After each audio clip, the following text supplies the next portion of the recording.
올려드립니다. 오늘 귀한 찬양 준비해 주셔서 감사합니다. 우리가 깨어서 정말 주님 오실 날을 우리가 준비하는 우리의 삶이 되기를 바라고 축복합니다. 오늘 우리가 읽은 말씀을 통해서 세 가지 모든 것이라는 제목으로 말씀의 은혜를 같이 나누겠습니다. 자, 여러분은 무엇을 위해서 사십니까?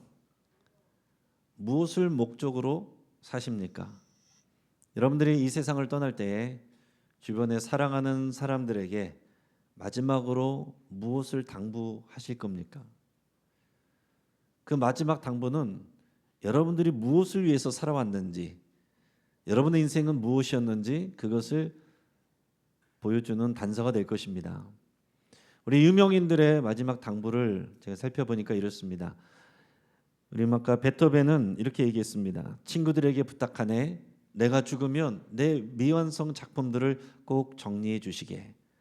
이분은 평생에 가장 중요한 것이 음악이었구나. 우리가 이것을 알 수 있습니다. 전 남아프리카 공화국 대통령인 넬슨 만델라는 이렇게 얘기했습니다. 내가 이루지 못한 자유와 평화를 여러분이 이어가 달라. 이분은 인류의 자유와 평화를 꿈꾸며 그것을 위해 살았구나. 화가 르누아르는 이런 말을 했습니다. 나는 아름다움을 창조하려 노력했네. 당신들도 삶을 아름답게 만들어야 하네. 이 병상 중에서도 또 이런 말을 했는데 이분은 평생에 아름다운 미술을 창작하는 것을 귀하게 여겼구나. 이렇게 생각할 수가 있는 거죠. 반면에 유명세에 비해서는 마지막 남긴 말은 좀 실망스럽다는 사람들도 있습니다. 나폴레옹은 무의식적으로 단어를 흘리듯이 말을 했습니다. 죽어가는 순간에 이렇게 말을 했습니다. 프랑스 육군 총사령관 조세핀. 어떤 명쾌한 유언이 아니라는 점에서 사람들에게 좀 실망감을 주기도 했는데, 그래도 평생에 무엇을 중요하게 여겼구나 하는 것은 딱 알 수가 있는 거죠. 마이웨이를 불렀던 프랭크 시나트라는 죽어가면서 이런 말을 했습니다. 나는 지고 있어. 그의 명성과 이미지에 비해서 너무 무기력하고 좀 패배적인 그런 말이다. 그래서 실망스럽다, 그런 반응들이 많았습니다. 자, 여러분들은 마지막에 사랑하는 사람들에게 어떤 말을 남기겠습니까? 자, 예수님은 십자가에서 죽어가시면서 7가지 말씀을 남겼습니다. 그것을 우리가 가상칠언이라고 하죠. 우리 같이 한번 읽어보겠습니다. 아버지, 저들을 사하여 주옵소서. 자기들이 하는 것을 알지 못함이니이다. 오늘 네가 나와 함께 낙원에 있으리라. 여자여 보소서, 아들이니이다. 보라, 네 어머니라. 엘리 엘리 라마 사박다니. 내가 목마르다. 다 이루었다. 아버지여, 내 영혼을 아버지 손에 부탁하나이다. 아멘. 우리 가상칠언을 우리가 또 묵상하는 것도 의미가 있습니다. 근데 이 가상칠언이 예수님이 이 땅에서 남기신 마지막 내용이 아닙니다. 왜요? 예수님 부활하셨으니까요. 부활하셔서 40일 동안 제자들에게 여러 번 나타나셔서 하신 말씀들이 있어요. 그러니까 그 더 나중에 남기신, 부활하시고 남기신 그런 말씀들이 있는 거죠. 그게 오늘 본문에 나오는 내용이고, 이 본문의 내용이 그래서 중요한 것입니다.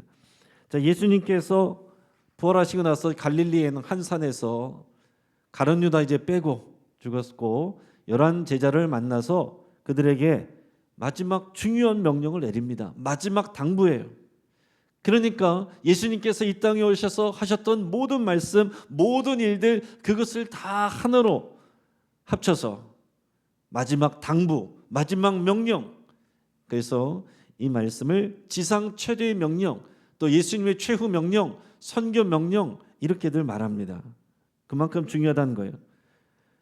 오늘 본문 마태복음 28장 18절에서 20절까지를 같이 읽겠습니다. 예수께서 나와 말씀하여 이르시되 하늘과 땅의 모든 권세를 내게 주셨으니 그러므로 너희는 가서 모든 민족을 제자로 삼아 아버지와 아들과 성령의 이름으로 세례를 베풀고 내가 너희에게 분부한 모든 것을 가르쳐 지키게 하라. 볼지어다 내가 세상 끝날까지 너희와 항상 함께 있으리라 하시니라. 아멘.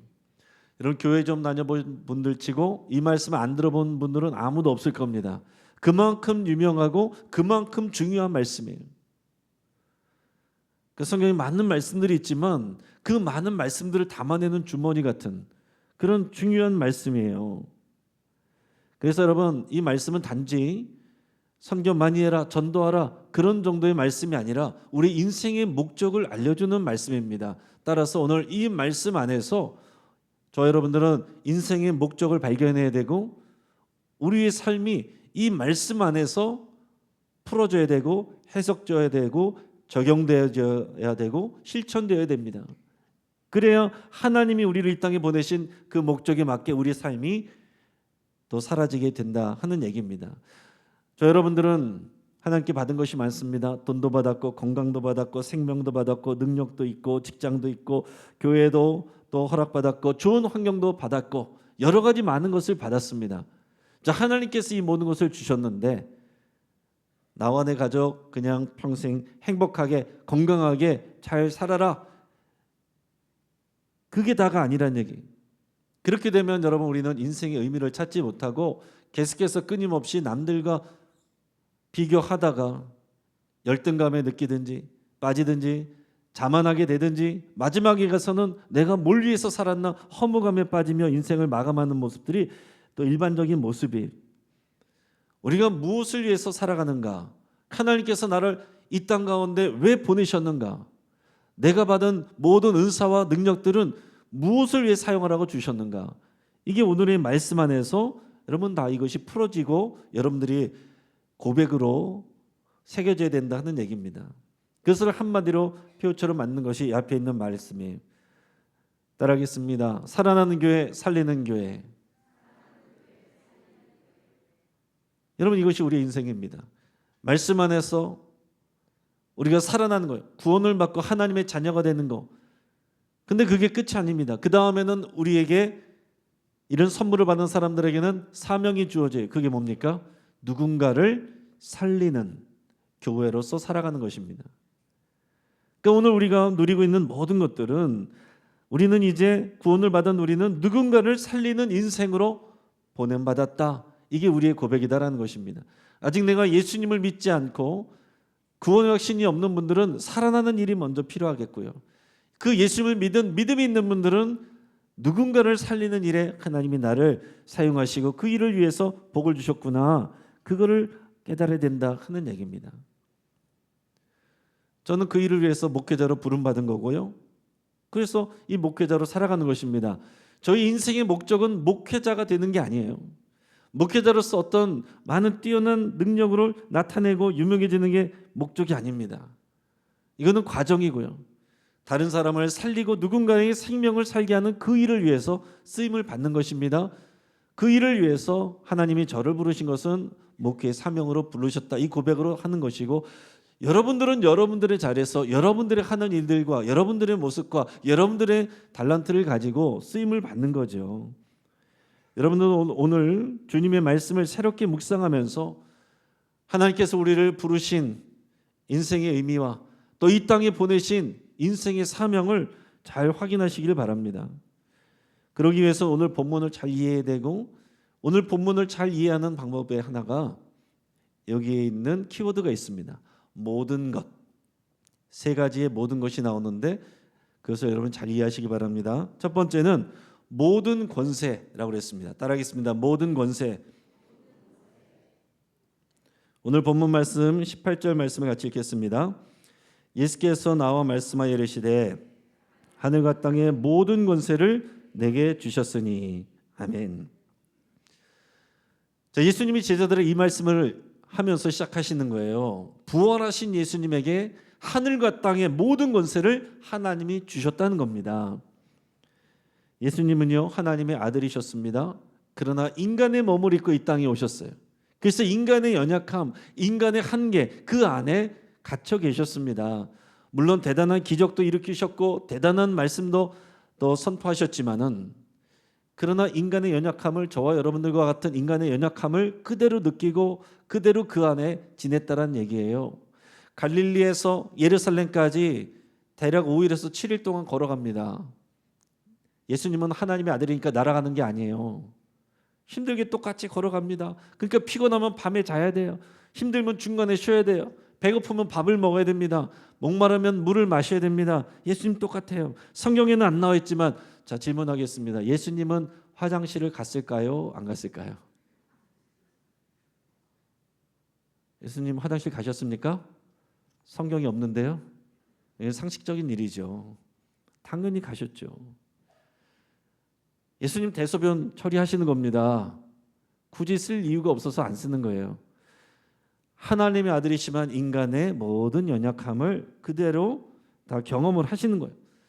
그래서 이것을 그냥 인간적인 눈으로만 보면, 아, 예수님 훌륭한 분이다, 또는 예수님은 또 불쌍한 분이다, 십자가에서 죽은 분이다, 그런 정도로만 이해를 하게 되는 것입니다. 그러나 예수님은 부활하셔서 이제 하나님께 무엇을 받으셨다고요? 하늘과 땅을 통치하고 다스리는 권세를 받으셨다.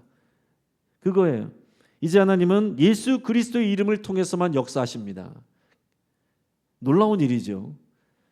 그래서 예수님의 이름에는 권세가 있고요, 파워, 능력이 있습니다.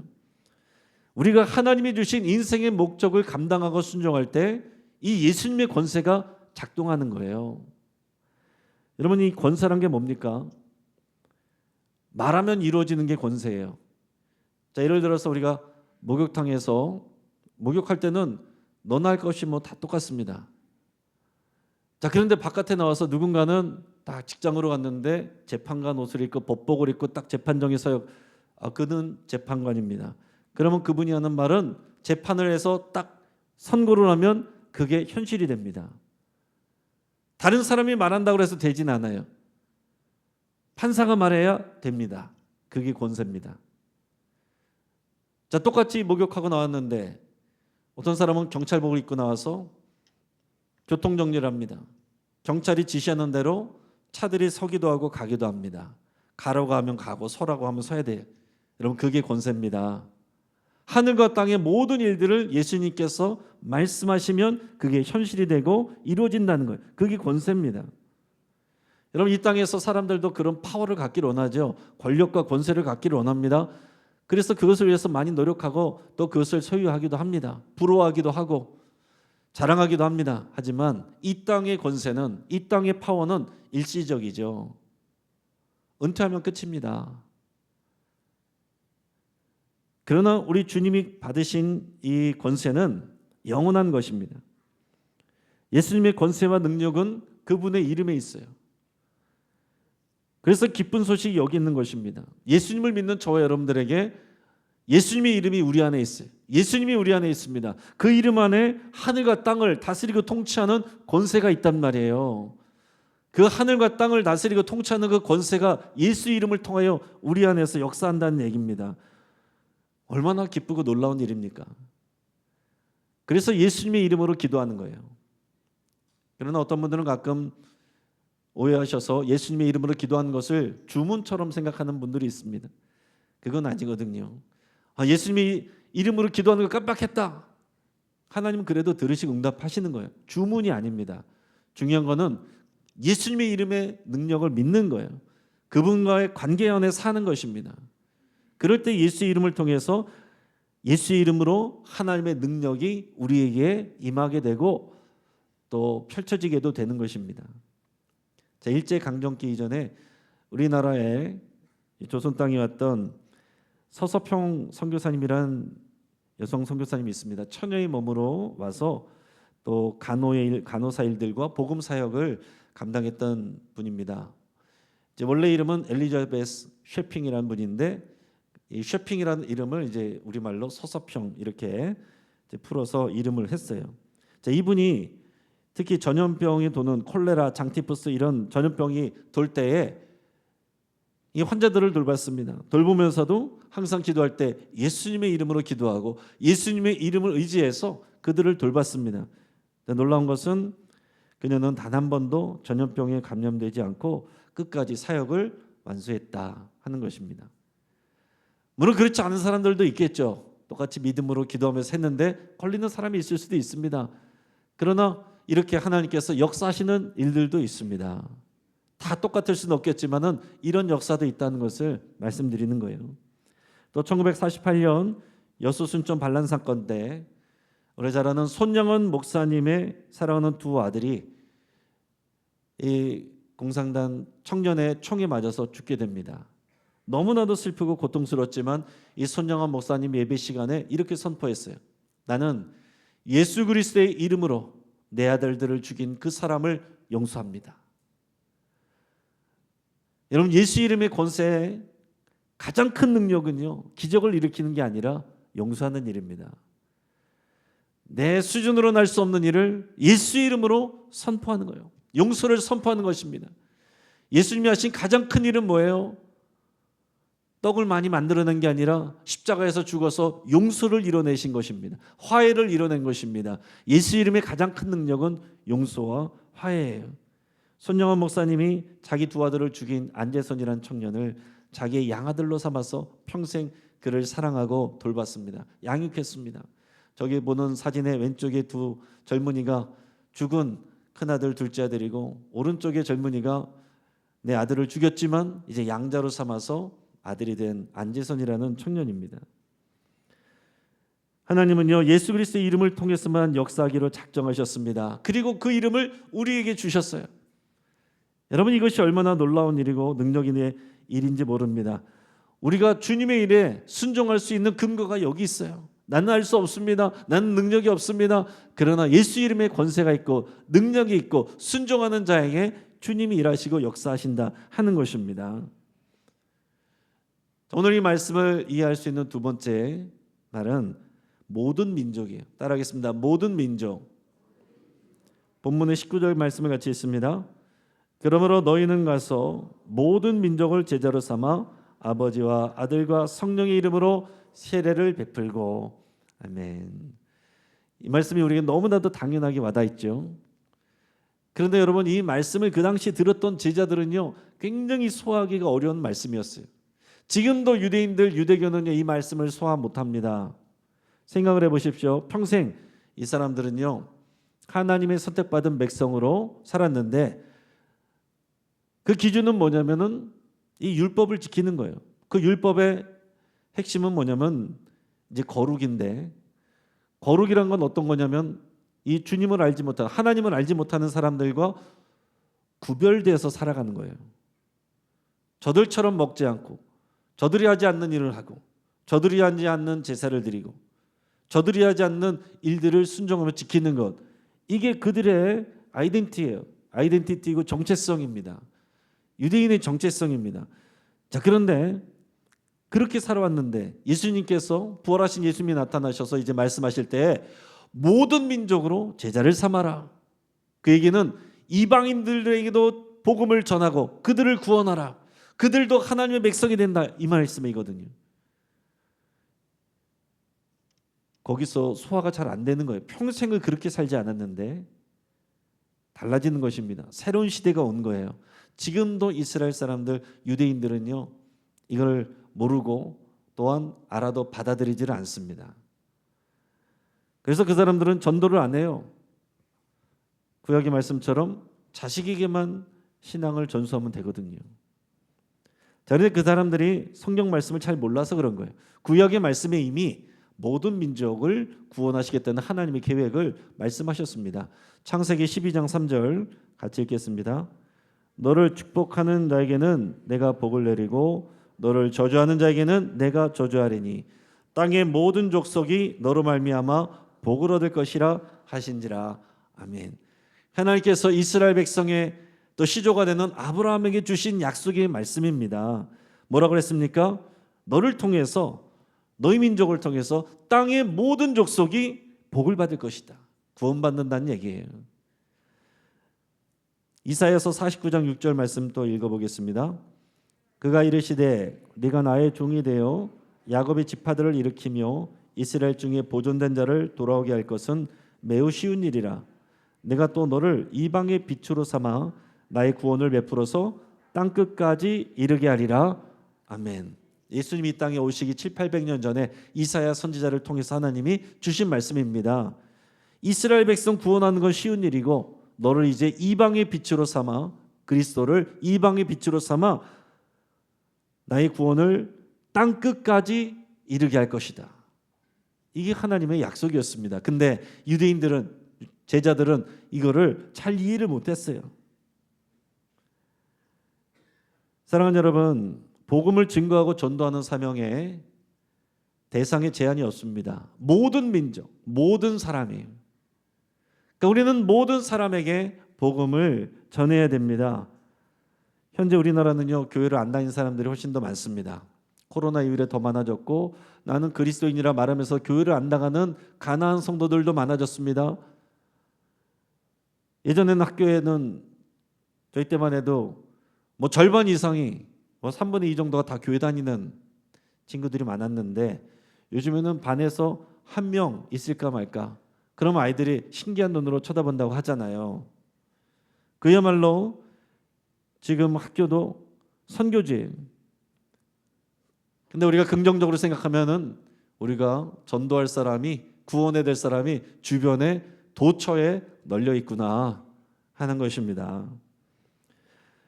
지금 금년 부활절에서 6월 8일 성령 강림주일까지 이때를 초대교회 때부터 기쁨의 50일이라고 부른다고 말씀드렸는데, 우리가 이때 우리는 새생명 축제를 지금 진행하고 있습니다. 여러분들에게 오늘 다시 나눠드렸어요.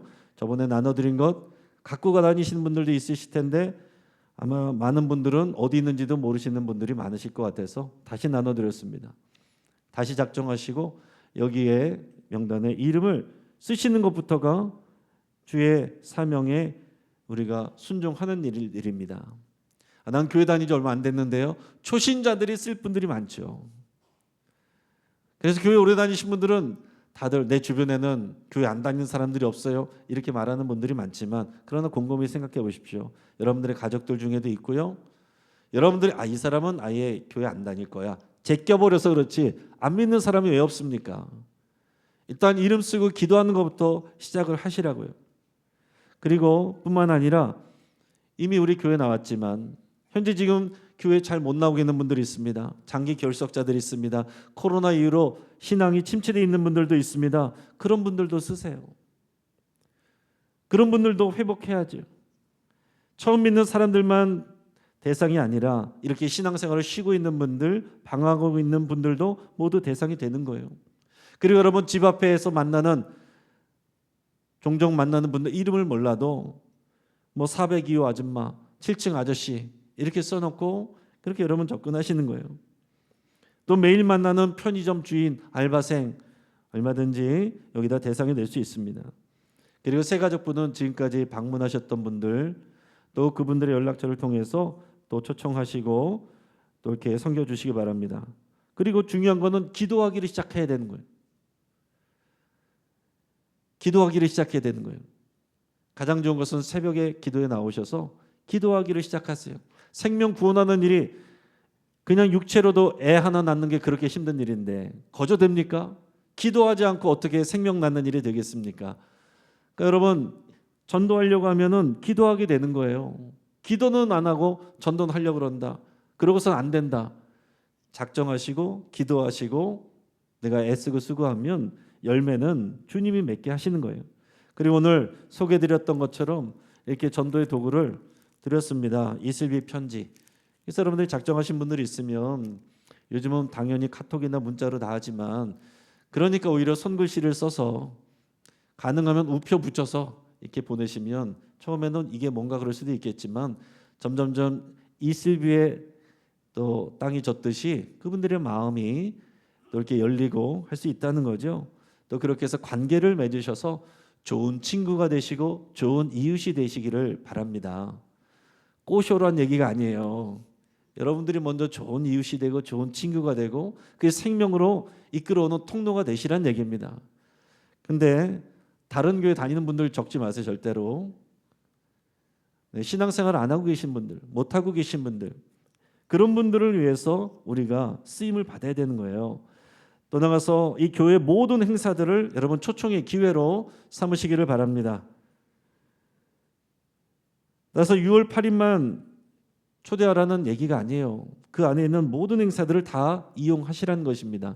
여전도회, 남선교회, 여러분 각자 또 행사를 기획하시고 거기에 함께 초대를 하세요.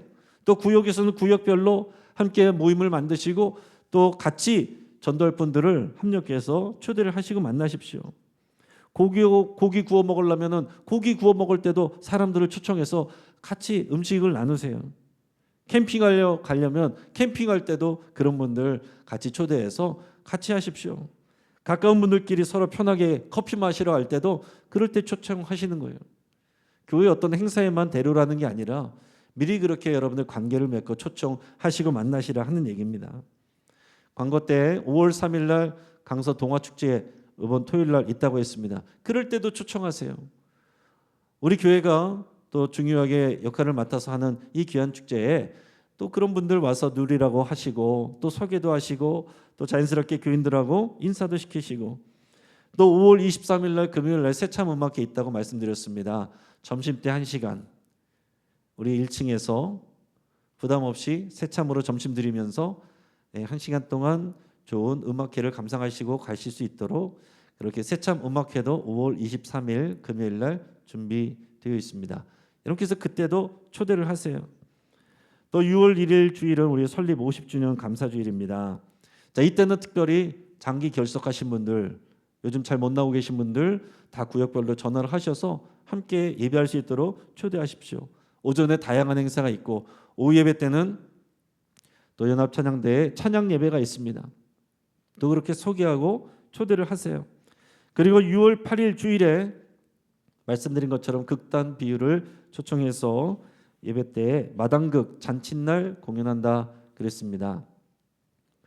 탕자의 비유를 마당극으로 또 이렇게 재미있게 메시지를 전하고 다음에 제가 또 복음 제시하고 그렇게 예배를 할 거예요. 그 예배 때 여러분들도 초대를 하시길 바래요. 그래서 모든 행사, 그러니까 여러분 여러 행사들 중에 이것이 있는 것이 아니라 이 중요한 일에 다른 모든 것들이 연결되고 쓰임받고 통로가 되게 하시라 하는 얘기입니다. 왜요? 모든 족속에게 주의 복음을 전해야 되기 때문에 그렇습니다. 자, 세 번째는 분부한 모든 것이라고 그랬습니다. 따라하겠습니다. 분부한 모든 것. 오늘 본문 20절 말씀을 같이 읽겠습니다. 내가 너에게 분부한 모든 것을 가르쳐 지키게 하라. 볼지어다 내가 세상 끝날까지 너희와 항상 함께 있으리라 하시니라. 아멘. 여러분 진정한 전도는요, 한 번 행사 때 왔다 가게 하는 게 아닙니다. 프라이팬 들고 가게 하는 게 끝이 아닙니다. 교회가 되는 거예요. 영적인 가족이 되어가는 것입니다. 예수님께서 이렇게 말씀하신 거죠. 내가 너에게 분부한 모든 것을 가르쳐 지키게 하라. 그전에는 제자로 삼아 아버지와 아들과 성령의 이름으로 세례를 주고 구원하여 교인이 되게 하고 교회가 되게 하고 더 나아가서 오늘 말씀에서 내가 너에게 분부한 모든 것을 주의 말씀을 가르쳐서 지키게 하라. 가르치고 또 지킬 수 있도록 옆에서 도와주고 기도해주고 격려해주고 힘들면 옆에서 위로해주고 같이 영적인 가족으로 살아가는 거예요. 그러니까 단지 나가서 전도 프로그램 했다고 이 말씀이 되는 게 아니라 우리 평생을 이 생명을 살리고 또 주의 일꾼 되도록 옆에서 힘쓰고 도와주고 이 일을 위해서 우리 인생이 사용될 때 우리의 능력과 우리의 모든 갖고 있는 소유가 사용될 때 하나님 앞에서 그것이 영원한 우리의 상급이 된다는 거죠. 그래서 이번에 리더 교육을 하는 것은 이 일을 위해서 하는 것입니다. 내가 너에게 분부한 모든 것을 가르쳐 지키게 하라. 이 일을 위해서 모든 리더분들에게 이 말씀을 잘 이끌어갈 수 있도록 기본을 알려드리고 또 도구를 쥐어드리고 할 거예요. 그래서 복음을 같이 제시하고 또 말씀을 양육할 수 있는 그런 또 기회를 가질 수 있도록 도와드리려고 하는 것입니다. 자, 오늘 말씀하는데 끝에 뭐라고 그랬습니까? 이런 일을 감당하고 순종하는 그 제자들에게 내가 항상 너희와 항상 함께 있으리라 이렇게 말씀을 하셨습니다. 자, 주의 말씀은 생각지도 않고 그 말씀을 따라가지도 않으면서 주님이 항상 나와 함께 계셔. 성경은 그렇게 써 있지 않아요.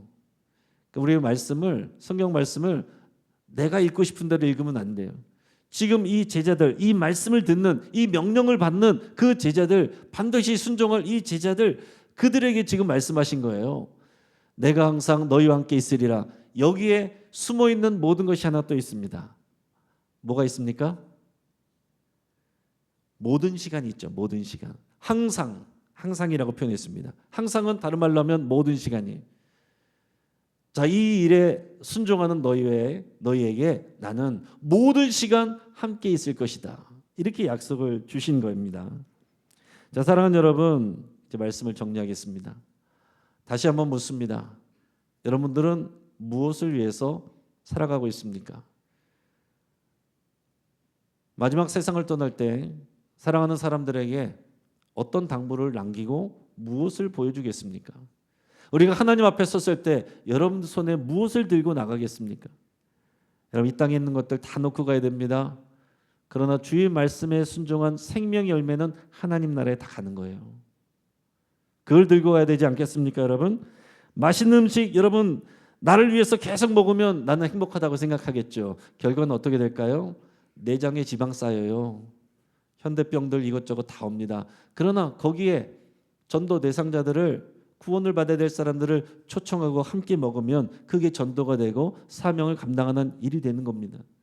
여러분, 영화를 보러 가도 내 가까운 사람들과 재밌게 보면 우리는 그냥 교제한 거고 영을 즐긴 거지만 거기에 전도할 대상자들을 초청해서 같이 가면 그게 전도가 되고 사명을 감당하는 일이 돼요. 캠핑을 하고 여행을 가고 맛있는 것을 먹고 고기를 구워 먹어도 그런 때도 안 믿는 사람들을 또 친구로, 이웃으로 초청해서 함께하면 그것이 주의 사명을 감당하는 일이 된다 하는 것입니다. 어려운 게 아니에요. 여러분 다 전도지 들고 나가서 길거리에서 그렇게 하라는 게 아닙니다. 여러분들이 아는 사람들에게 편안하게 다가가셔서 그렇게 관계를 맺으시라는 거예요. 그런데 그 모든 것은 해야 될 이유가 오늘 말씀에서 여러분들이 배우셔야 돼요. 모든 권세, 모든 민족, 분부한 모든 것, 그것을 지키고 감당하는 너희에게 모든 시간 함께하겠다. 이것이 주님의 약속인데 이 말씀을 통해서 저와 여러분들의 삶이 하나님 앞에 향기 나는 삶 되기를 주의 이름으로 축복합니다. 같이 한번